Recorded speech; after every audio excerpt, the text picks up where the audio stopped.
profit over £20,000 per cow per year. The black line just underneath is Canada. They began at about £7,000 per cow per year. Sorry, £6,000 per cow per year back in 1960. And again, they have made improvements, but by 2007 they're only at about £18,000 per cow per year. Under that we have the blue line. The blue line is Euro 6. That's the 6 milk-producing nations in Europe that, when combined, contribute 2/3 of all European milk. So that's Spain, that's Italy, that's France, that's Germany, that's the UK, and that's the Netherlands.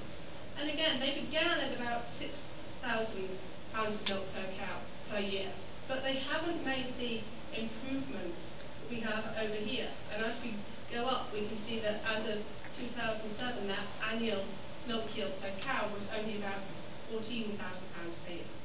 And then at the bottom, New Zealand in the red. And this is often thought of as the most green system, as it were. But if you look, they've gone from £6,000 per cow per year in 1961 to about £8,000 now. So the improvement over time really hasn't been there. Well, what does this mean? As I said, back in 1944, we had a lot of cows.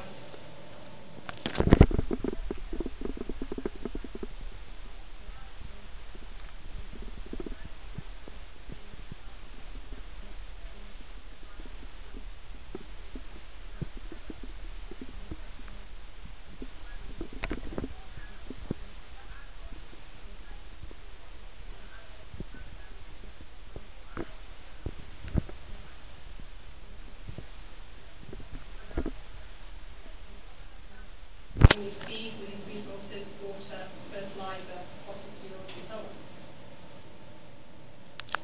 So, intensification.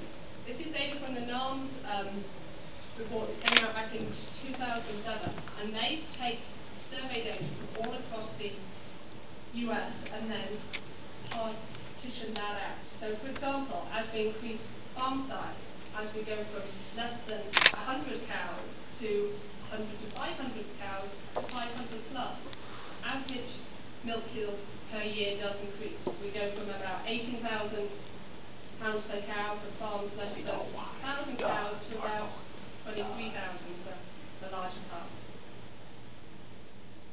But in essence, because all farming is based on biology, if we have a low input system, we've also got a low output system. That may be in terms of output per day, or it may be the time taken to give that output. So this is a picture by Ormente from Spain, and it is the miracle of the loaves and the fishes. And obviously the parable is that you can see many people with a relatively small amount of food. Well, from an agricultural basis, as we feed more and more people, we obviously need more and more food. And to do that, can we use low output systems to make that food, given that we will need more land, more fertilizer, more feedstuff, etc. Well, again, if we look at intensive systems, according to NARMS, a conventional dairy on average will again give us about £23,000 of milk per cow per year. According to NARMS, if we look at an organic system, that's going to give us about £17,000 of milk per cow per year, and a grazing system will give us about £16,000. So again, we need more cows in total from the organic and the grazing systems to supply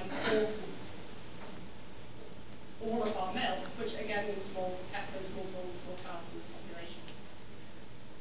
This is some work that we published about 2 years ago. We looked at going out to the year 2040. By the year 2040, in the States, we will have about 377 million people compared to 300 million that we have now. If all of those people drink the USDA recommended 3 8-ounce glasses of milk per person per day, to supply all of their needs from conventional dairying can be done. If we use technology such as RBST, which gives us an extra 10 pounds of milk per cow per day, we need 8% fewer animals to do the same amount of milk. If we go to organic, we need an extra 20% of animals. Now that in itself isn't necessarily an issue, but all of those animals need feed and therefore land.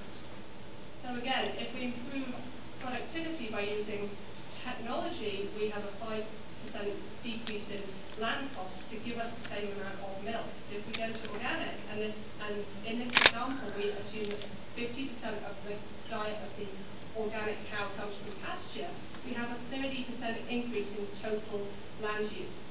And that is an issue because as a planet we can definitely find other ways to make fertilizers, to gain energy, but what we don't have is any more land. We can't farm on, Mars or Jupiter or anywhere else. So we have to make the most efficient use of the land that we have at